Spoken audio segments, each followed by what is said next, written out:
Well, good evening, all my little buns. Daisy here with you tonight, and well, I was just doing the video in Barney, the other room, wearing the cute, fluffy, sissy outfit, but I decided, yes, keep the outfit on. No, don't keep that on. He's not as picturesque up close as my little Daisy buns here, so, and he's not as easy to talk in. So, well, we're gonna do game thoughts tonight. And tonight's video is going to be about one I kind of inadvertently got my hands on the first time. I don't still have the original copy I had then. I think it's actually at my parents' house somewhere. In any case, this is a game that, well, I borrowed off a friend originally, and then he kind of had to disappear due to some legal issues with his dad doing things he shouldn't have done, so I was stuck with this game, and he was stuck with mine, and I've never seen him again. So, yay! Anyway, that not important to the story here. The important part of the story is the game that we're going to talk about, and that is Willow. Now, if you've seen the movie Willow, all you can probably think is, wow, that's Star Wars in the woods. And you're kind of right. I mean, it's in no way not that. But it did have a good potential for RPG action. And this by far hits those buttons. Now, this is a very Legend of Zelda-esque type game. But it's a very, very widespread area. Lots of different weapons to get, lots of different spells and things to have, tons of stuff to interact with, and leveling and stuff. So it is packed with RPG elements. Way more than you got out of a less than 2-hour movie, which, to say the least, I did actually like. So I'm not going to complain about the movie Willow.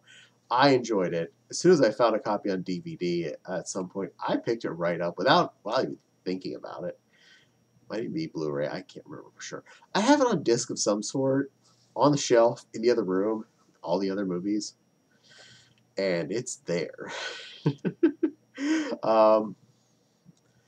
But this game does kind of follow some of the steps for the movie, but mostly just does kind of its own thing.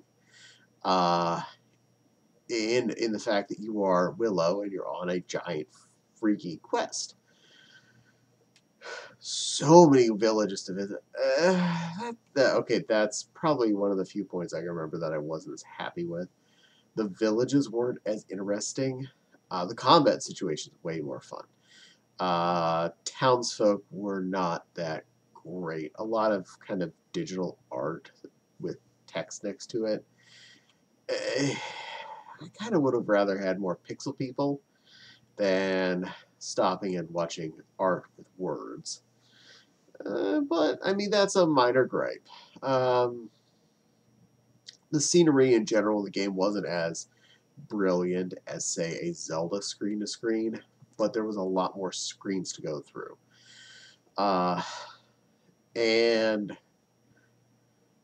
a lot more interesting on the combat than the original Zelda.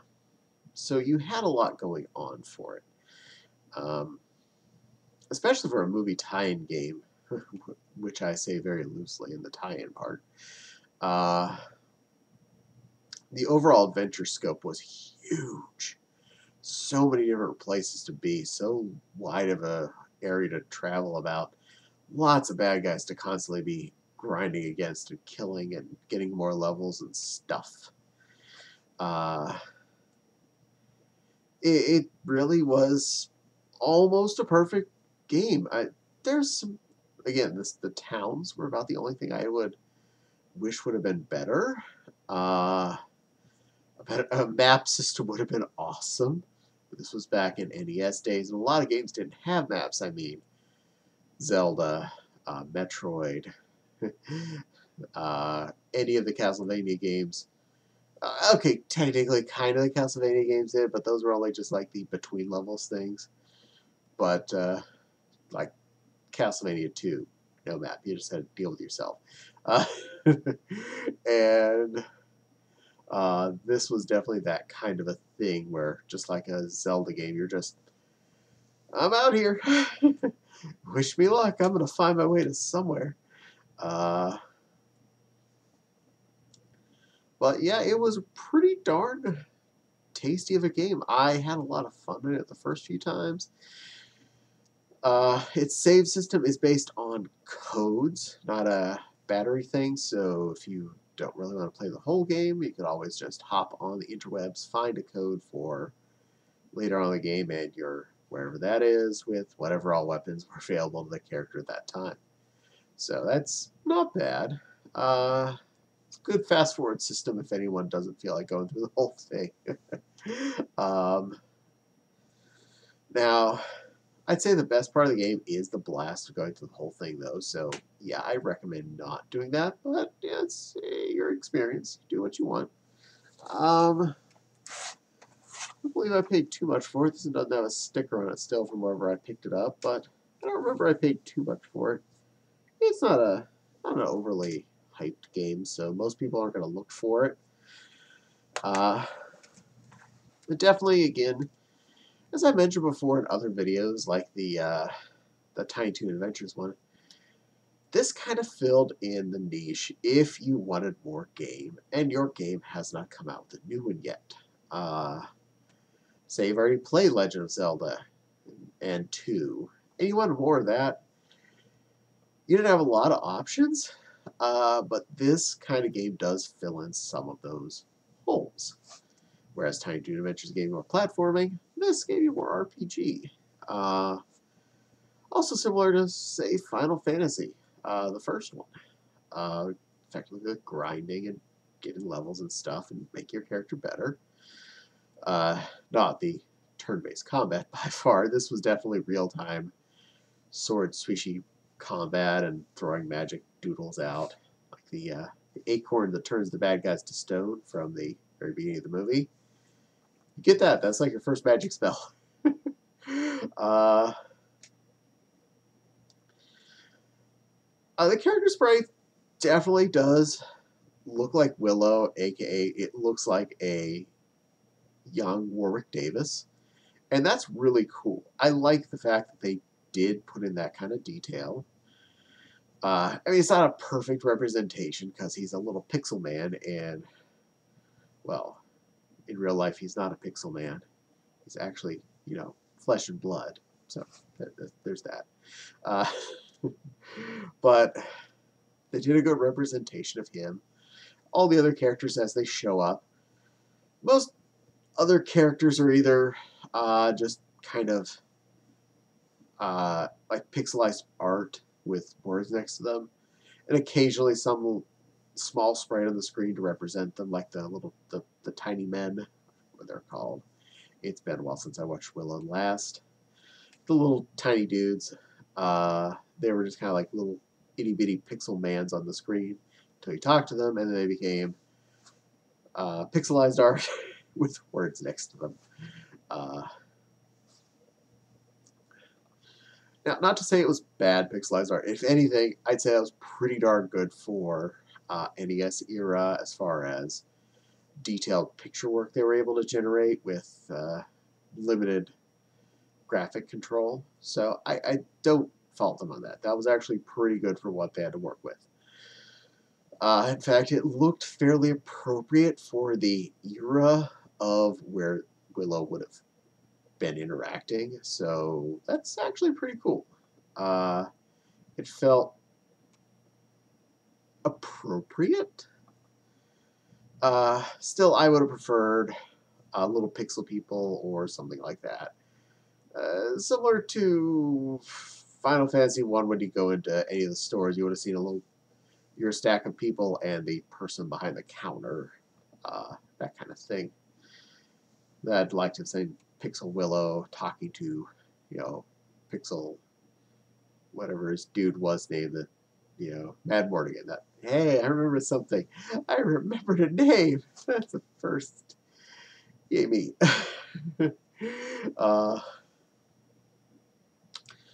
But overall, it had a good setup. It was good controls. And the weapons were pretty cool looking. Everything about this game just screamed quality RPG. So if you were needing some good hack and slash, grindy fun, this is definitely a game for you. A lot of story to go through. It is a bit confusing. You may want to use a guide online to help you through some parts because, well, more Metroid-esque in the sense that they didn't really always tell you where you were really going, what to do. You just had to figure it out.